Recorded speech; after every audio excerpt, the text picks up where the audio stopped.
जयपुर से खबर है। नवीन आपराधिक विधियों के प्रभावी क्रियान्वयन के संबंध में बैठक की गई और राज्य स्तरीय की बैठक हुई। कार्रवाई को लेकर समीक्षा बैठक की गई। सीएम भजनलाल शर्मा ने समीक्षा बैठक को संबोधित किया।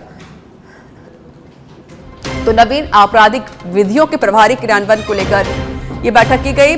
सीएम भजनलाल शर्मा ने समीक्षा बैठक को संबोधित किया और पूरी रणनीति बनाई गई कि जो काम है वो ठीक तरीके से होने चाहिए। अधिकारीगण इस दरमियान मौजूद रहे। जयपुर से जानकारी हम आपको दे रहे हैं।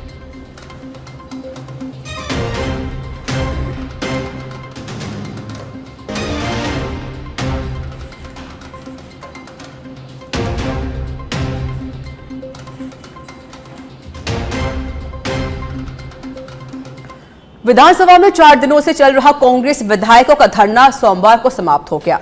इंदिरा गांधी पर की गई टिप्पणी के विरोध में प्रदर्शन कर रहे कांग्रेस विधायकों ने बायकॉट की घोषणा कर सदन से बाहर निकल आए। तनाव तब बढ़ गया जब निलंबित विधायक दोबारा सदन में प्रवेश की जिद पर अड़ गए। रिपोर्ट देखिए।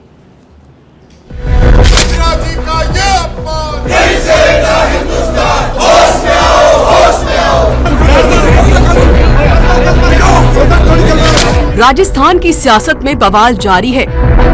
दादी पर बयान, राजस्थान में संग्राम।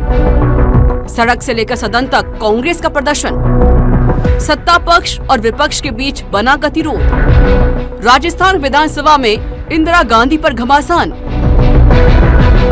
राजस्थान की सियासत में इस वक्त भूचाल मचा है। दरअसल राजस्थान में दादी के नाम पर बवाल चल रहा है।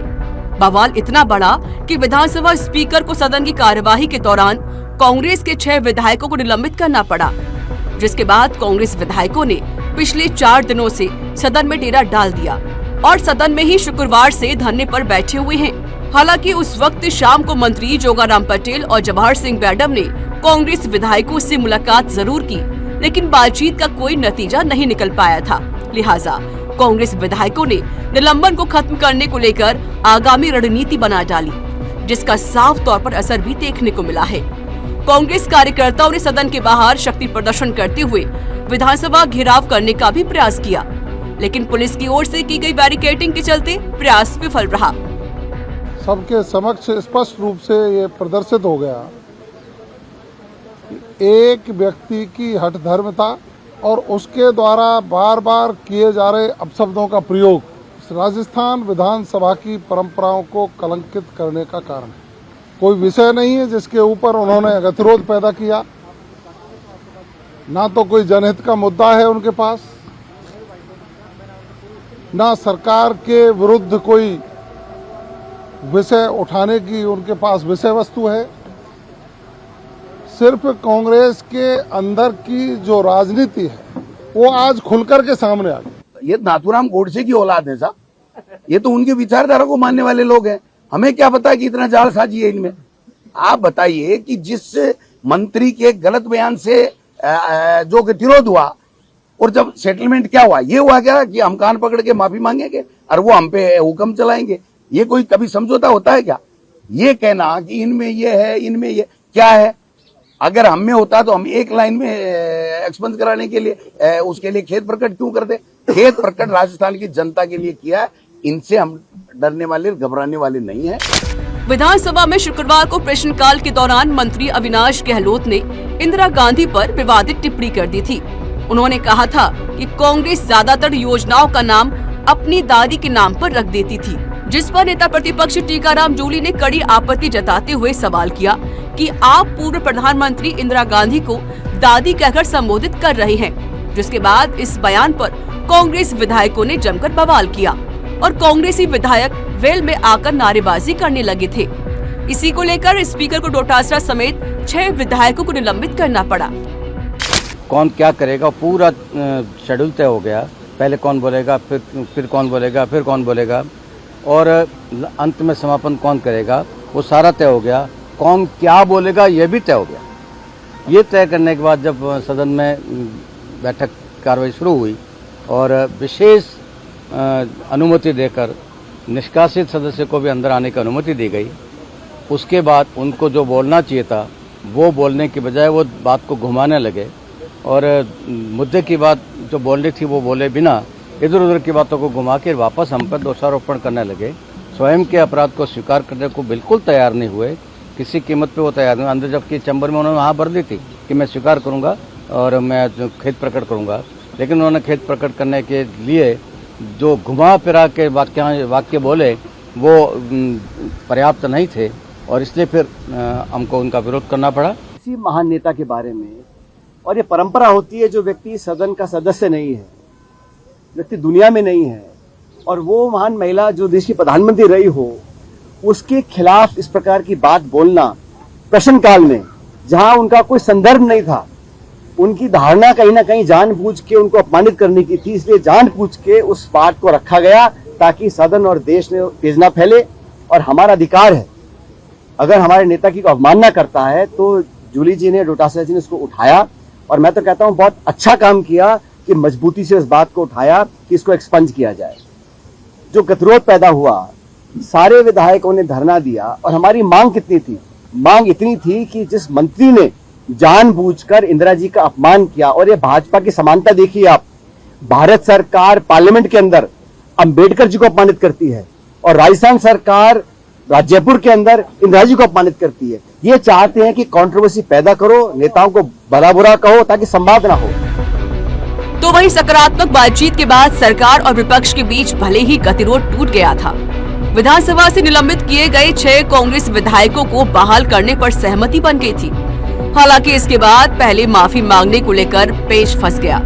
गोविंद सिंह डोटासरा ने पूरे घटनाक्रम पर तो खेद जता दिया था, लेकिन खुद ने इस घटनाक्रम के लिए माफी नहीं मांगी। स्पीकर ने डोटासरा से कहा, आप मेरी टेबल तक आने के घटनाक्रम पर खेद तो जताएं। इस पर डोटासरा ने पहले मंत्री से माफी मंगवाने की बात कही और पेच फंस गया। ऐसे में विधानसभा से निलंबित किए गए 6 कांग्रेस विधायकों की बहाली अटक गई है। लेकिन जब निलंबित विधायक हाकम अली, जाकिर हुसैन गेसावत और संजय जाटव सदन में प्रवेश की जिद पर अड़ गए, सुरक्षा कर्मियों ने नियमों का हवाला देकर उन्हें रोका, जिससे दोनों पक्षों में तीखी नोकझोंक भी देखने को मिली। बहरहाल सबसे बड़ा सवाल यही है कि अगर ऐसा ही चलता रहा तो आखिर कैसे चलेगा सदन? माफी पर ऐसा पेच फंसा कि सदन का गतिरोध नहीं थमा। माफी पहले कौन मांगे, इस पर सत्ता पक्ष और विपक्ष अड़ गए।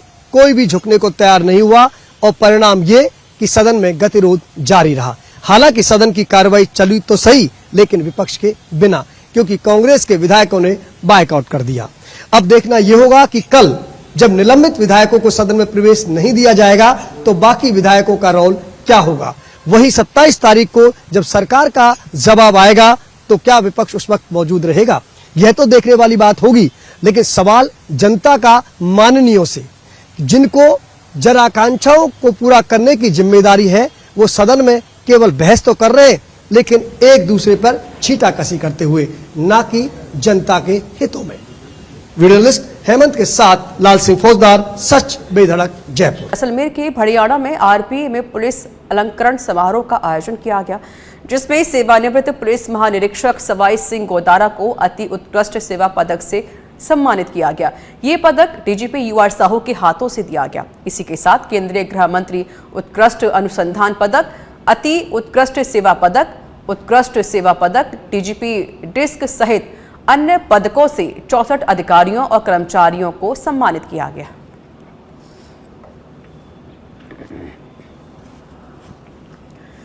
खबर अलवर के रामगढ़ क्षेत्र से है, जहां बगड़ तिराया थाना अंतर्गत बहाला गांव के जंगल में एक कुएं में एक व्यक्ति का शव मिलने पर गांव में सनसनी फैल गई। ग्रामीणों ने इसकी सूचना बगड़ तिराया पुलिस को दी तो पुलिस भी मौके पर पहुंची और पुलिस ने सड़ी हुई अवस्था में पड़े मृतक के शव को ग्रामीणों की मदद से कुएं से बाहर निकलवाया। पुलिस ने शव को अपने कब्जे में लेकर पोस्टमार्टम के लिए भेज दिया है। फिलहाल पुलिस मामले की जांच कर रही है। तो ये काम पर गया बाहर, इसने 11 बजे को निकाल के वहाँ से पैसा लेकर उससे, और ये फिर आया वापसी आने के बाद उससे आगे फिर इसका पता नहीं चला। कितना 5 तारीख से इसको ढूंढ रहे थे, तो ढूंढते ये मिला नहीं है। फिर हमने रिपोर्ट भी दर्ज कराई है, इसका फोटो भी ऑनलाइन कराया है। फिर उसके बाद में ये इसका कोई पता नहीं मिला। अब आज इसका कुआं में गिरा हुआ, ये कोई जान कर रही है, सुबह औरत तो उसको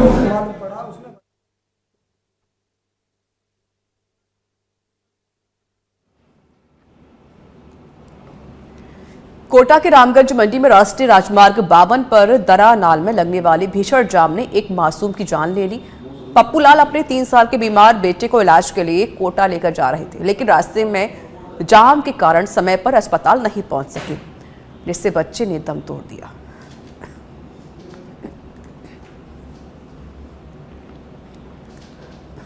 लड़के की बहुत तबीयत खराब हो रही थी, सर्दी जुकाम हो रहा था, इसलिए पहले सुबह दिखाया था डॉक्टर को, फिर घर पे आ गए थे। घर पे आने के बाद फिर थोड़ी ज्यादा तबीयत खराब हुई तो हम 7 बजे कोटा के लिए ले गए थे उसको, तो जाम में फंस गए। तो कोटा जाने में जाम में 12 बज गई यहाँ पर ही, तो बच्चे ने 9 बजे दम तोड़ दिया था। पुलिस वाले को भी की थी कब जाम खुलवाओ ये खुलवाओ, पर उन्होंने भी ध्यान नहीं दिया। जयपुर से जानकारी है, जहां पर रामनगरिया थाना पुलिस की हत्या मामले में कार्रवाई। 25 जनवरी को अक्षय पात्र चौराहे पर ठेके के पास मारपीट के दौरान हत्या कर दी गई थी।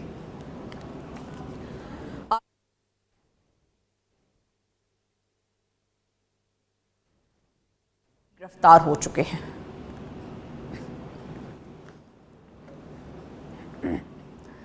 डूंगरपुर के सीमलवाड़ा से खबर है, जहां ट्रैक्टर ट्रॉली में भरी गेहूं की लाख में आग लगी है। बिजली का तार छू जाने से हादसा हुआ।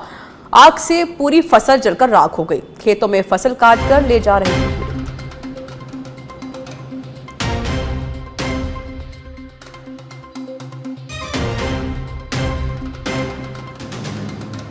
श्री गंगानगर के गजसिंहपुर से खबर है, जहां नगरपालिका के मुख्य गेट के सामने धरना प्रदर्शन किया गया। नगरपालिका के सहायक प्रशासनिक अधिकारी पर दुर्व्यवहार का आरोप लगा है। भीम आर्मी कार्यकर्ता के साथ दुर्व्यवहार का मामला सामने आया। सहायक प्रशासनिक अधिकारी को हटाने की मांग कर रहे हैं। धान का तोला मजदूर यूनियन आई समर्थन में ईओ ने पुलिसकर्मियों के बीच वार्ता फेल हुई। अपनी मांगों पर प्रदर्शनकारी अड़े हुए हैं। जयपुर के चंबा रामगढ़ से खबर है, स्कूल में पोषाहार बनाते समय सिलेंडर में आग लगी। सिलेंडर में आग से अफरा तफरी मच गई। ग्रामीणों की सूझबूझ से आग पर काबू पाया गया। हादसे के दौरान सभी विद्यार्थी स्कूल में मौजूद थे। आनन फानन में विद्यार्थियों को स्कूल से बाहर निकाला गया। पिछले कई दिनों से क्षतिग्रस्त थी गैस चूल्हे का पाइप। जयचंदपुरा ग्राम पंचायत के भोजपुरा गांव स्थित पूरी घटना है ये।